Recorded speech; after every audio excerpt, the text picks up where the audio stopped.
Hello and welcome back. We are on chapter 10 of Marked. This is a House of Night novel series by PC and Kristen Cast. So chapter 10. I keep thinking that hubris is eventually going to bring Aphrodite down, Damien said.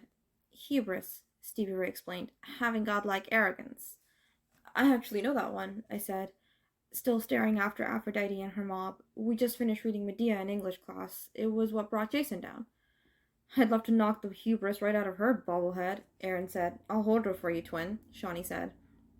No, y'all, we've talked about this before. The penalty for fattin is bad, really bad. It's not worth it. I watched Aaron and Shawnee pale at the same time and wanted to ask what could be so bad, but Stevie Ray went on talking, this time to me. Just be careful, Zoe. The Dark Daughters, and especially Aphrodite, can seem almost okay at times, and that's when they're most dangerous. I shook my head. Oh, nuh-uh. I'm not going to their full moon thing.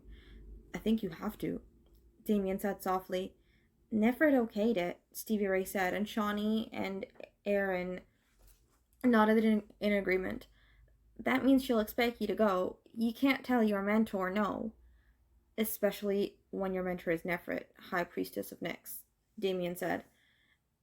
Can't I just say that I'm not ready for whatever it is they want me to do, and ask Nefret if I can be, I don't know, what would you call it, excused from their full moon thingy this time? Well, you could, but then Nefret would tell the Dark Daughters, and they'd think that you're scared of them. I thought about the major crap that had already passed between Aphrodite and me in such a short time. Stevie Ray, I might already be scared of them. Don't ever let them know. Stevie Ray looked down at her plate, trying to hide her embarrassment. That's worse than standing up to them. Honey, Damien said, patting Stevie Ray's hand. Stop beating yourself up about that. Stevie Ray gave Damien a sweet thank you smile. Then she said to me, Just go. Be strong and go. They won't do anything too awful at the ritual. It's here on campus. They wouldn't dare. Yeah, they do all their bad bullshit away from here, where it's harder for the vamps to catch them, Shawnee said. Around here, they pretend to be all sickeningly sweet, so no one knows what they're really like. Except us, Erin said, sweeping out her hands so that she included not just our little group, but everyone else in the room, too. I don't know, y'all. Maybe Zoe will actually get along with some of them okay, Stevie Ray said without any touch of sarcasm or jealousy. I shook my head. Nope, I won't get along with them. I don't like their kind. The kind of people who try to control others and make them look bad just to feel better about themselves. And I don't want to go to their full moon ritual, I said firmly, thinking about my stepfather and his buddies and how ironic it was that they seemed to have so much in common with a group of teenagers who called themselves the daughters of a goddess. I'd go with you if I could. Any of us would, but unless you're one of the Dark Daughters, you can only get in if you're invited, Stevie Ray said sadly. That's okay. I'll just deal with it. Suddenly, I wasn't hungry anymore. It was just very, very tired, and I really wanted to change the subject. So, explain to me about the different symbols you wear here. You told me about ours, Nyx's spiral. Damien has a spiral too, so that must mean he's a... I paused to remember what Stevie Ray had called a freshman, a third former. But Aaron and Shawnee have wings, and Aphrodite had something else. You mean besides the cob stuck straight up her skinny anus? Aaron muttered. She means the three fates, Damien interjected, beating Shawnee to whatever she was going to add. The three fates are the children of Nyx. The sixth formers all wear the emblem of the fates with atropos, holding scissors to symbolize the end of school. And for some of us, the end of life, Aaron said gloomily. That shut everyone up. When I couldn't stand the uncomfortable silence anymore, I cleared my throat and said, So what about Aaron and Shawnee's wings?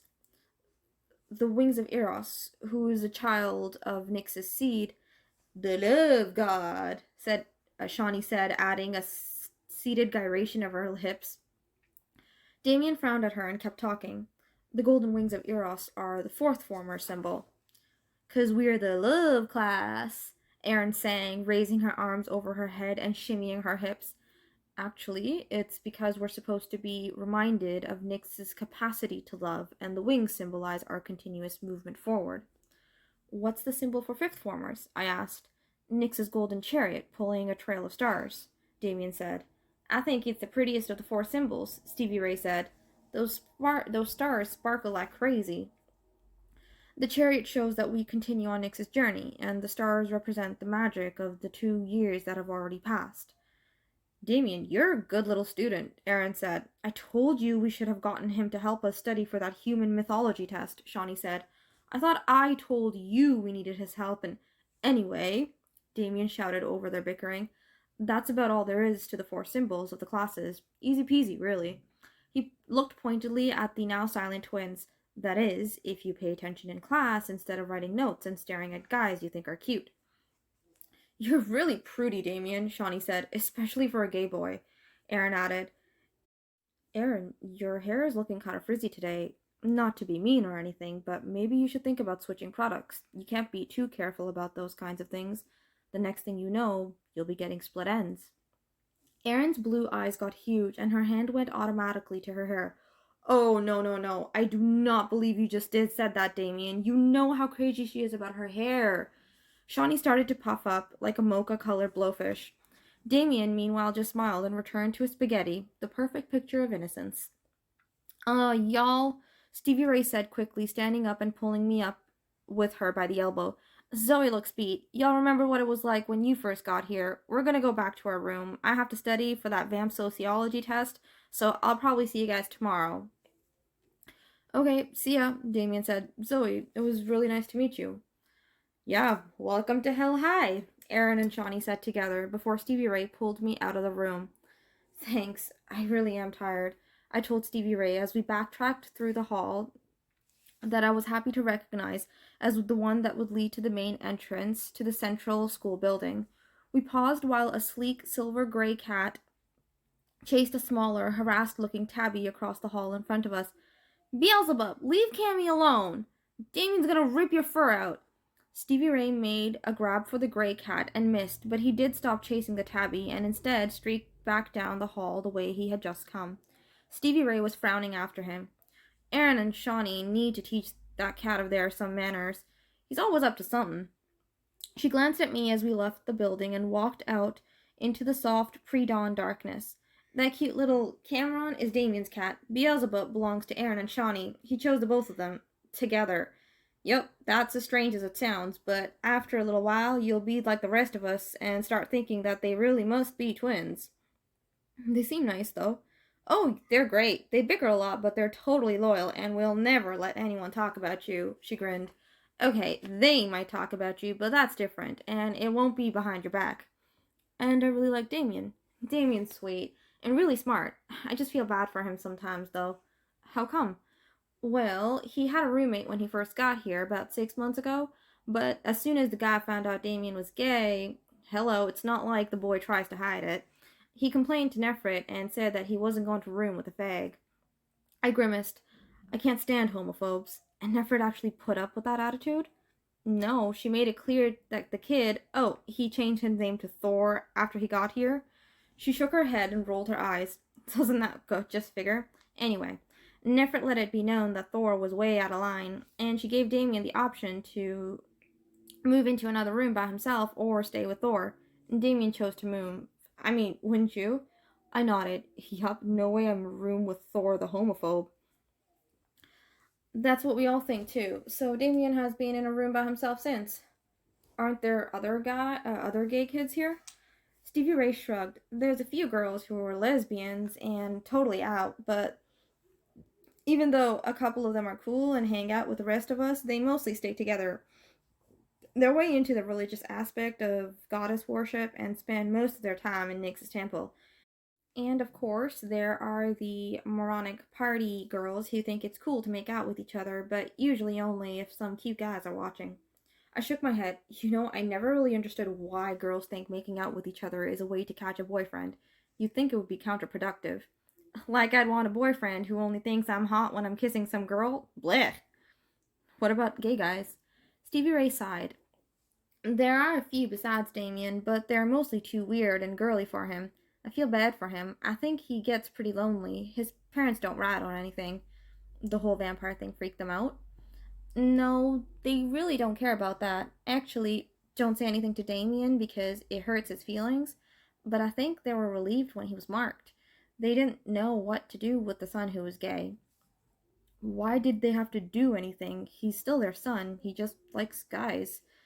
Well, they live in Dallas, and his dad's big into the people of faith.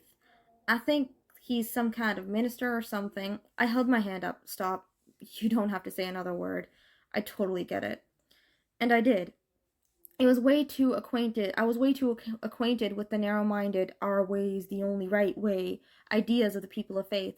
Even thinking about it made me feel exhausted and depressed. Stevie Ray opened the door to the dorm. The living room area was empty except for a few girls who were watching That 70s Show Returns. Stevie Ray waved absently at them. Hey, do you want a pop or something to take upstairs with us? I nodded and followed her through the living room and into a smaller room off to the side that had four refrigerators, a big sink, two microwaves, lots of cabinets, and a pretty white wooden table that sat in the middle of it, just like a regular kitchen, only this one was weirdly refrigerator friendly. Everything was neat and clean. Stevie Ray opened one of the fridges. I peeked over her shoulder to see that it was filled with all kinds of drinks, everything from pops to lots of juices and fizzy water and that fizzy water that tastes nasty. What do you want? Any brown pop is fine, I said. This stuff's all for us, she said as she handed me two Diet Cokes and grabbed two Friskas for herself. There's fruit and veggies and stuff like that in those two fridges, and lean meat for sandwiches in the other one. They keep them full all the time, but Vamps are pretty obsessed with us eating healthy, so you won't find bags of chips or Twinkies or stuff like that.